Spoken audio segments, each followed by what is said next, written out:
कोई भी अनुभव जब तक सर चढ़कर न बोलने लगे, सब अनुभव स्वीकार है। समझ में आ रही है बात? अनुभव से गुजर जाना एक बात होती है और अनुभव की गठरी बांध लेना बिल्कुल दूसरी बात होती है। हाँ, हुआ था और हम उससे गुजर गए। गुजर यूं गए कि अब तो ठीक से याद भी नहीं कि क्या हुआ था। और दूसरी बात क्या कि गठरी बांधे हुए है अभी भी। अब वो गठरी क्या बन गई? मेरी पहचान, वो जो ईगो बॉडी है उसका एक हिस्सा बन गई। ऐसा नहीं होना चाहिए। जो आए वो आपसे होकर गुजर जाए, उसमें से कुछ भी आप में ठहर न जाए। और ठहरता तब है जब कामना होती है, ठहरता तब है जब तुम उसे लपकना चाहते हो, ठहरता तब है जब उसके प्रति लालच का भाव होता है। नहीं तो वो आया है, निकल जाएगा। तुमसे किसने कहा है कि तुम उसका विरोध करो? विरोध बताता है कि अपने ऊपर विश्वास नहीं है, पता है कामना है, इसको भीतर आने दिया तो कहीं गड़बड़ ना हो जाए। आया, चला गया, हमें तो याद भी नहीं। आया, चला गया। तो अनुभव अनुभोक्ता न बन जाए, ये अच्छे से बात आप पकड़ लीजिए। अनुभव अनुभोक्ता न बन जाए, या उसको ऐसे भी कह सकते हो कि जो अनुभव्य विषय है वो अनुभोक्ता न बन जाए। उसी को ऐसे भी कह सकते हो कि प्रकृति पुरुष पर छा न जाए। जो अनुभव्य विषय है उसको ही क्या बोलेंगे? प्रकृति। वो अनुभोक्ता को ही क्या बोलेंगे? पुरुष, एक्सपीरियंसर, अहम। वो जाकर के उसको पकड़ न ले, अब वास्तव में प्रकृति नहीं पुरुष को पकड़ती, हमेशा पुरुष ही प्रकृति को पकड़ता है। आइए, आपका स्वागत है, बात करिए, प्रस्थान करिए। अगला पल तैयार है, अपनी पूरी जीवंतता साथ लिए हुए। हमें आपके निशान छपवाने नहीं है अपनी हस्ती पर ना, निशान छपने नहीं चाहिए। अतीत भारी नहीं पड़ना चाहिए अपने ऊपर। जो है सब ठीक है, वो तो सुना ही है ना।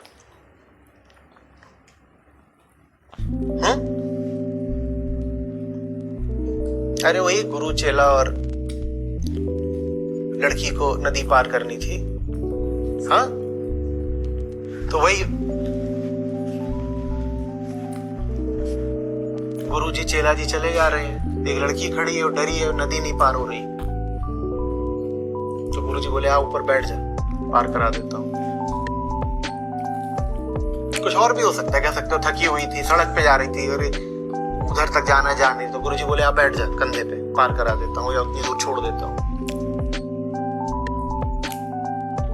गुरु जी ने बैठा लिया। लड़की जवान रही होगी, सुंदर भी। चेला स्कैंडलाइज हो गया, बोला गुरु जी एक्सपोज्ड। तो गड़बड़ हो गई। आज का जमाना होता तो वीडियो बना लेता, तो ये देखो क्या कर रहे हैं। उन्होंने उसको नदी पार करा के जहां पे उसको जाना था वहां जाके छोड़ दिया। उन्होंने छोड़ दिया और चेले के जहन में बवंडर उठ रहे हैं, तूफान, भूचाल, जो कुछ हो सकता है सब चल रहा है। फिर रहा ही नहीं जा रहा, रात में नींद नहीं आ रही। आधी रात को आके गुरुजी को झंझोड़ता है, बोलता है गुरुदेव। फिर क्या बोलते, ये किया क्या आपने? हाँ, आप एक युवा स्त्री को अपने कंधों पे बिठाए हुए थे, वो भी आधे 1-2 घंटे तक। अरे कौन सी? बोले अरे वो हुआ नहीं था आज दोपहर में। तो क्या बोले गुरुजी? बोले भाई मैंने बैठाया होगा, मैंने बैठा के उसको उतार भी दिया, तो उसे अभी तक बैठाए हुए है। बस यही है कुल बात, वो इसी श्लोक से निकला है। सामने आ गई, हमने बैठा लिया, फिर उसको उतरना था, वो उतर गई। हमें उसे बैठाना भी नहीं था और हमें उसे उतारने की भी कोई जिद नहीं थी ना। हमें ये ही बहुत आग्रह था कि उससे स्पर्शित रहेंगे, ना फिर बाद में ये आग्रह था कि अब बैठ गई है तो तू बैठी रहे। उसे बैठना था, वो बैठ गई। जब उतरना था, उतर गई। तू उसे अभी तक क्यों बात समझ में? आप ऐसे हो जाओ जिसे कोई अनुभव बदल ना पाए, तब जीवन आपके लिए खुल जाता है। तब सब अनुभव आपके लिए अनुमन्य हो जाते हैं।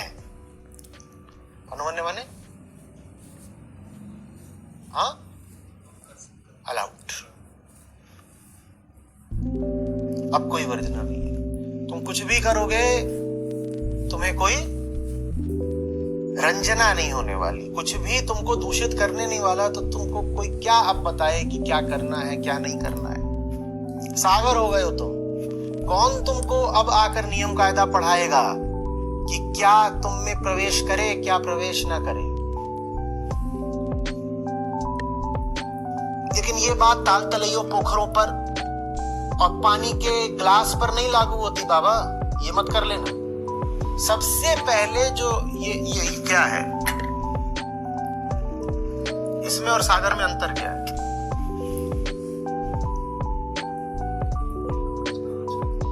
कैमरा वाले भैया ये आ रहा है ना? अंतर क्या है? अंतर है ये, इसमें नहीं अंतर है। अंतर इसको बोलते हैं ईगो बाउंड्री। ये क्या है? बस ये अंतर है। जब ये हट जाए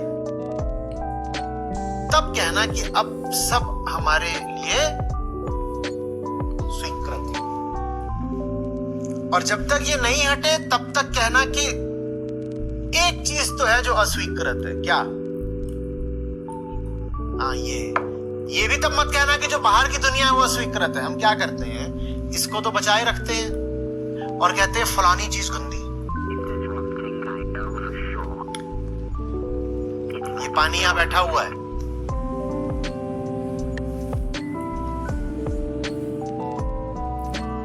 सारा जल कहां से आया है? सागर से आया है।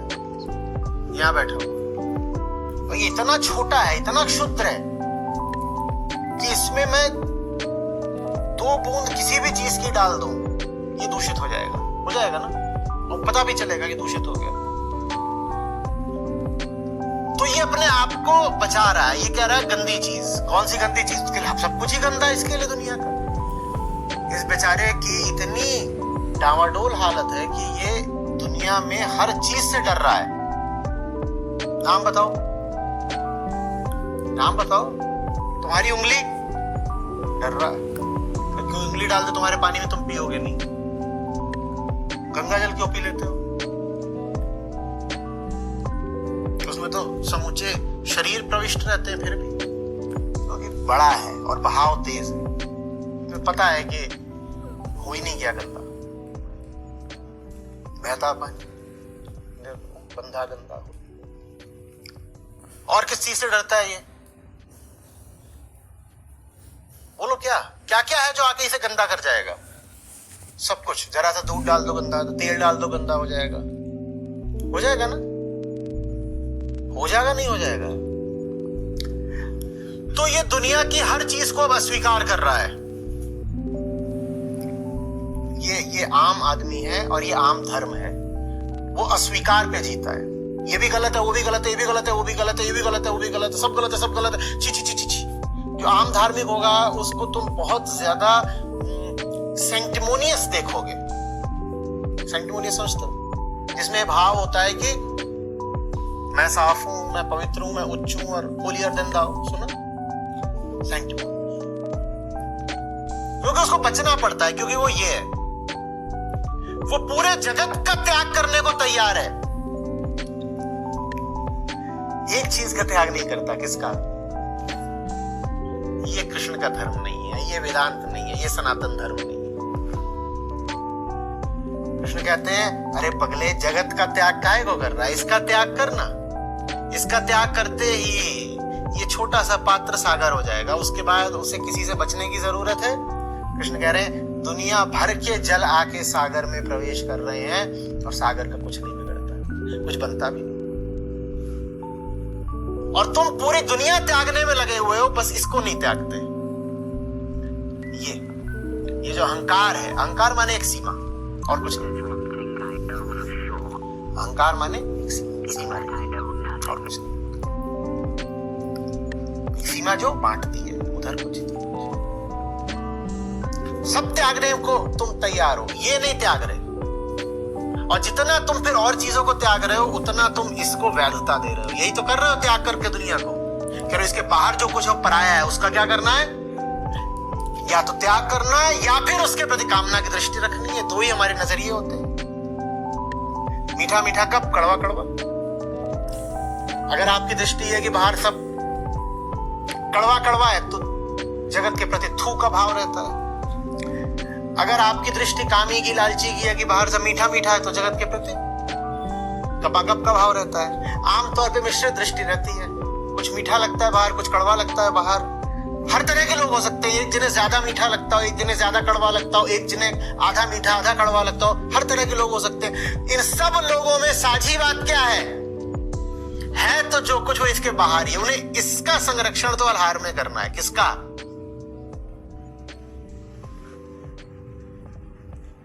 कामी और त्यागी में देख रहे हो कि कितनी समानता है। देख रहे हो एक ही सिक्के के दो पहलू हैं।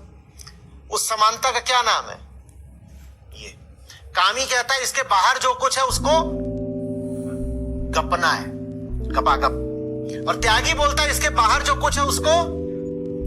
लेकिन दोनों ही बोलते हैं कि ये तो है। कृष्ण कह रहे हैं हटो, ये मेरी बात नहीं है, ये नहीं है, ये नहीं है। तुम सागर हो जाओ, ये हटाओ। और तुम अधमरे इंसान हो अगर जीवन से गुजर गए बिना अनुभव लिए। और ऐसा नहीं कि तुम्हें अनुभव की बहुत चेष्टा करनी पड़ेगी। अनुभव हो जाएंगे। तुम अनुभवों के विरुद्ध दीवार क्यों खड़ी करते हो? जल संकल्प नहीं लेता है कि बादल बनेगा, वो बादल बन जाता है। वो संकल्प नहीं लेता कि बर्फ बनेगा, वो बर्फ बन जाता है।